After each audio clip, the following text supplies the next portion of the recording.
प्रगति गुप्ता और आज हम मिलेंगे अपने एक पेशेंट से जो किडनी फेलियर की पेशेंट रही हैं।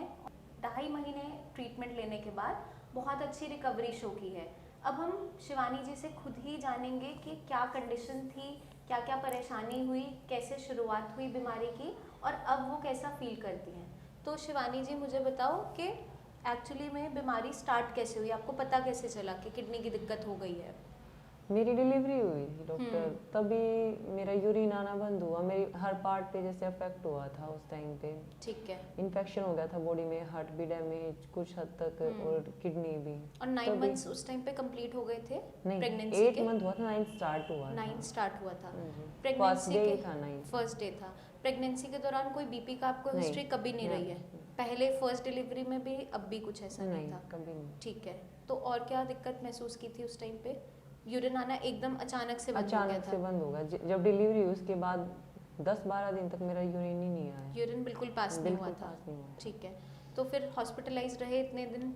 वहाँ पे हॉस्पिटल में थे? डायलिसिस हुआ था? हाँ, 10-12 बार हुआ था मेरा। लगातार डायलिसिस हुआ था 10-12 बार? एक आध दिन स्किप भी हुआ था। एक आध दिन स्किप हुआ था। तो उसके बाद कुछ ऐसा तो नहीं था कि फिक्स्ड आपका डायलिसिस करने के लिए ही बोल दिया गया था? हाँ, मेरे लेवल्स बहुत ज़्यादा हो गए थे। कितने थे उस टाइम पे लेवल जब पता चला था प्रॉब्लम का? 7 भी हुआ, 10 भी हुआ।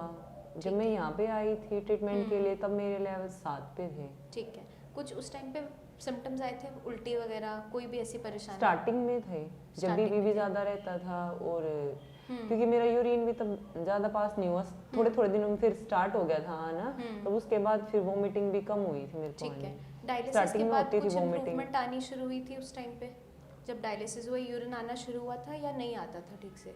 यूरिन तो फिर मेरा 10-12 दिन के बाद आने लग गया था जब डायलिसिस हुआ। ठीक है। उसके बाद कितने टाइम बाद आप फिर साई संजीवनी आए थे जब ये कंडीशन हुई थी? 1-1.5 महीने बाद। 1-1.5 महीने बाद। पता कैसे चला था कि इलाज यहाँ पे हो जाएगा? हमने फोन यूट्यूब पे देखा था। यूट्यूब पे देखा था। ठीक है। तो हमने जब आपका ट्रीटमेंट स्टार्ट किया था उस टाइम पे लेवल्स आप जैसे बता रहे हो 7 पे थे। ठीक है। अभी जो कंडीशन है, रिसेंट आपकी रिपोर्ट्स आपने करवाई है उस पर अब 2.6 आ गया है ना? तो इस दौरान आपने जो हमने गाइडलाइंस आपको बताई थी पूरी फॉलो किया था? डाइट में कैसे क्या क्या कर रहे थे? जो भी डाइट चार्ट दिया था आप लोगों ने, मैंने सब फॉलो किया था वो। ठीक है। और बीपी अब ठीक रहता है आपका? बीपी नॉर्मली 80-90 के आसपास रहता है। 80-90 के आसपास। अभी बीपी की मेडिसिन खा रहे हो अपनी एलोपैथिक? हाँ, ये आयुर्वेदिक। हाँ, आयुर्वेदिक खा रहे हो? ठीक है।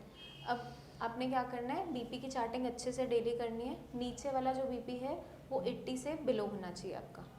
ठीक है, उससे ऊपर नहीं जाना चाहिए ताकि किडनी रिपेयर ले सके। तो अचानक से जो कंडीशन तैयार हुई थी शिवानी जी के साथ पोस्ट डिलीवरी, 10-12 दिन तक यूरिन पास नहीं हुआ था, उस दौरान डायलिसिस भी हुए और क्रिटिनल लेवल काफ़ी ज़्यादा शूटअप कर गए थे। ये कंडीशन है एक्यूट किडनी इंजरी की। एक्यूट किडनी इंजरी के अंदर क्या देखा जाता है कि कुछ टाइम तक किडनी नुकसान उठाती है। अगर इनिशियल फेजेस में हम इसे ट्रीट कर देते हैं तो पेशेंट के जो क्रिटिनल लेवल बढ़ चुके होते हैं, किडनी पे जो नुकसान हुआ होता है वो नॉर्मल कंडीशन तक आना शुरू हो जाता है। अभी पेशेंट को ऑलमोस्ट 2.5 मंथ्स हो गए हैं KFRT ट्रीटमेंट लेते हुए। पेशेंट के लेवल 7 से अब जाके 2.6 हो गए हैं। आगे हम उम्मीद कर रहे हैं कि नॉर्मल वैल्यूज़ तक आ जाएंगे और जो प्रोटीन लॉस अब 1+ में आ रहा है वो भी कंट्रोल होना शुरू हो जाएगा। इससे क्या इंडिकेट होता है कि फर्दर आपकी किडनी पे कोई नुकसान नहीं हो रहा है और पेशेंट रिकवर हो चुका है।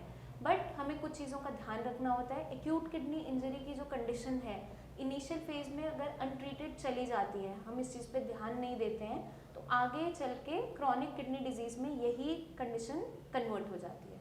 तो हमें सबसे ज़्यादा क्या ध्यान रखना है कि अगर पेशेंट को हाई ब्लड प्रेशर का कोई भी इशू आ रहा है उसको मेंटेन करना ज़रूरी है।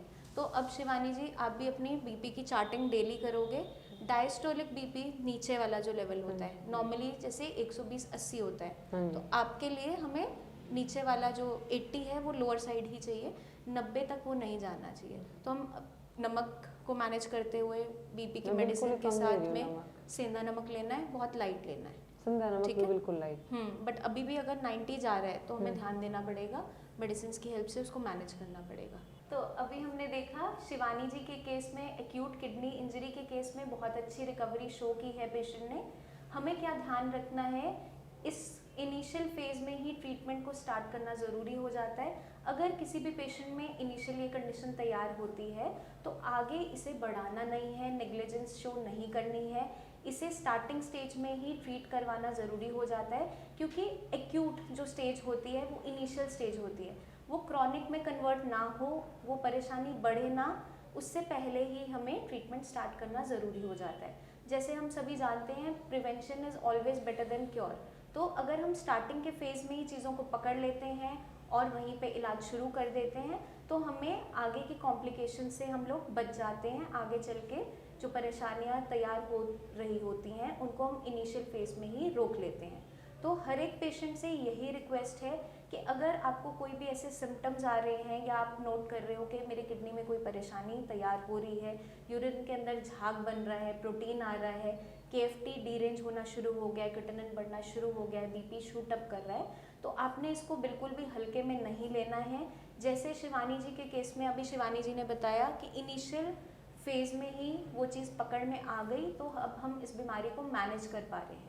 क्योंकि किडनी की जितने भी डिजीजेस रहते हैं, एक बार जब क्रॉनिक स्टेज पे पहुंच जाते हैं वहाँ पे बहुत सी कॉम्प्लिकेशंस पेशेंट के साथ जुड़ जाती हैं। तो हमें इनिशियल फेज़ में इसको रोकते हुए सारा ट्रीटमेंट प्लान करना है। तो जो भी गाइडलाइंस आपको दी जाती हैं, खाने पीने के रिगार्डिंग है, मेडिसिन के रिगार्डिंग है, वो आपको फॉलो ज़रूर करनी होती है।